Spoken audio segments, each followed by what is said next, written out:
सास एक सजा।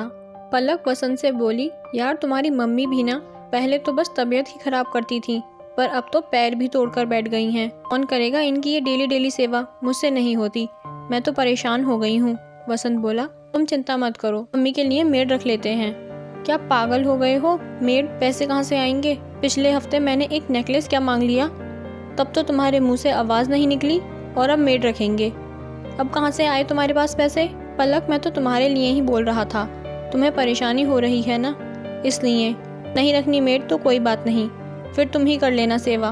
पलक ने कहा, नहीं नहीं रख लो, पर सस्ती वाली रखना। वसंत कहता है, चलो ठीक है, ऑफिस से आते हुए पता करके आऊँगा। एक तो पैर तोड़कर बैठ गई हैं, ऊपर से उन पर पैसे और खर्च करने पड़ रहे हैं। पलक बड़बड़ाती हुई चली गई। फिर अगले दिन वसंत मेड को ले आता है और पलक मेड को सारा काम समझा देती है। मेड को देखकर वसंत की माँ पूछती है कि कौन है बेटा? ये मेड है, ये आपका सारा काम करेगी। पर बेटा, मेरा कौन सा इतना सारा काम है जो इस पर फिजूल के पैसे खर्च कर रहे हो? थोड़ा बहुत ही तो काम होता है, वो सब तो बहू ही कर देगी। पलक मन में सोचती है, अरे यार, ये तो सारा काम फिर से मुझ पर ही थोप रही हैं। अरे नहीं मम्मी जी, ज़्यादा महंगी नहीं है, यह आपका बहुत अच्छे से ख्याल रखेगी और आपका मन भी लगा रहेगा। ठीक है बहू, जैसी तुम्हारी इच्छा। फिर अगले दिन से मेड काम पर आने लगी। वह माँ जी का सारा काम करना शुरू करती है। शुरू के 7-8 दिन तो वह बिना शिकायतों के काम करती है। अब उसकी शिकायतें शुरू हो जाती हैं। अब वह भी इतने पैसों में इतना सारा काम नहीं करना चाहती थी। उस मेड का नाम शांति था। वो उस मोहल्ले में और भी घरों में काम करती थी। पलक के घर में इतना सारा काम होता था कि शांति को और घरों में लेट हो जाता था, जिससे उसका वेतन कट जाता था। एक दिन शांति पलक से बोली कि इतने से पैसों में मुझसे इतना सारा काम नहीं हो पाएगा। आपके घर में इतने सारे काम होते हैं कि मेरे और सारे घर छूट जाते हैं, जिनके कारण मेरे पैसे कट जाते हैं। अब या तो आप मेरे पैसे बढ़ाएं या फिर दूसरी काम वाली देख लें। पलक बोली, तुम इतना सा तो काम करती हो, वो भी सही से नहीं करती, मुझे करना पड़ता है, उसमें भी तुम्हें पैसे बढ़वाने हैं। रहने दो तुम, हम कोई और ढूंढ लेंगे, कल से मत आना। फिर शाम को जब वसंत घर आता है तो पलक आते ही उसके ऊपर शब्दों के बाण छोड़ना शुरू कर देती है। वह बोलती है, कैसी नौकरानी लाए थे? 4 दिन हुए नहीं पैसे बढ़ाने को बोल रही थी, मैंने निकाल दी। या तो सस्ती नई नौकरानी लाओ या खुद करो, क्योंकि मैं तो करने वाली हूँ नहीं अब। वसंत पलक से चिल्लाकर कहता है, आने की देर नहीं हुई, तुम्हारी शिकायतें पहले शुरू हो जाती हैं। वहाँ ऑफिस में बॉस ने सारा दिमाग खराब कर रखा है और यहाँ आते ही तुम सर पर चढ़ जाती हो। और रही बात मम्मी की, तो उनकी सेवा मैं खुद कर लूँगा, और अगर तुम्हें ज़्यादा ही तकलीफ हो रही है तो तुम अपने मायके चली जाओ। यह सब कहकर वसंत गुस्से से अपना बैग बेड पर फेंक कर छत पर चला जाता है।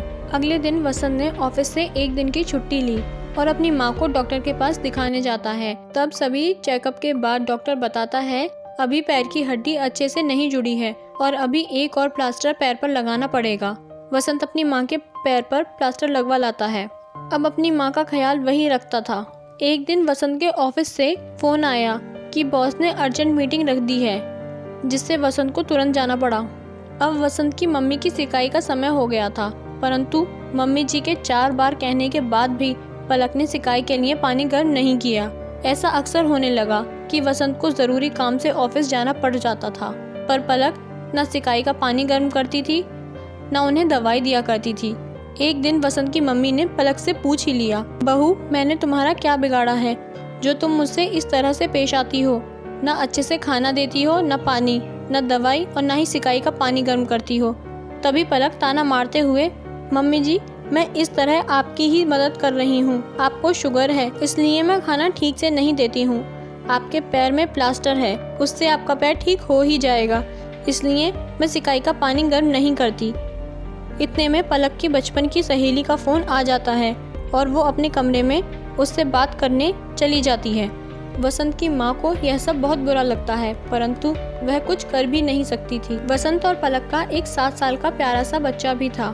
वह अक्सर अपनी माँ को दादी के साथ ऐसा बर्ताव करते हुए देखता था। फिर एक दिन वसंत की माँ पलक को दवाइयों के लिए आवाज़ लगाती है।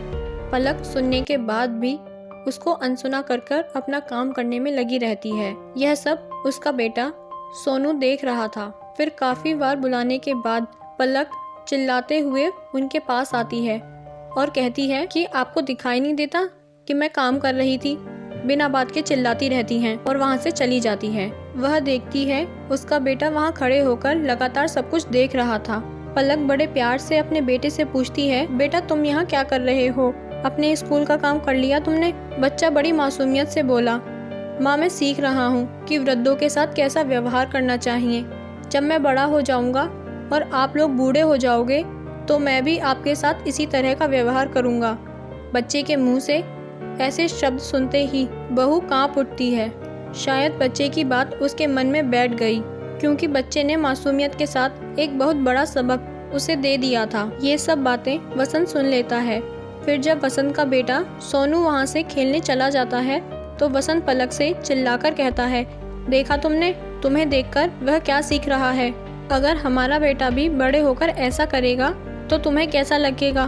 बोलो जी मुझे माफ़ कर दीजिए, मैं अब माँ जी से अच्छे से बात करा करूँगी। फिर उस दिन से पलक अपनी सास से अच्छे से बात करती है और उनका सारा काम पूरी तरह से सेवा से करती है।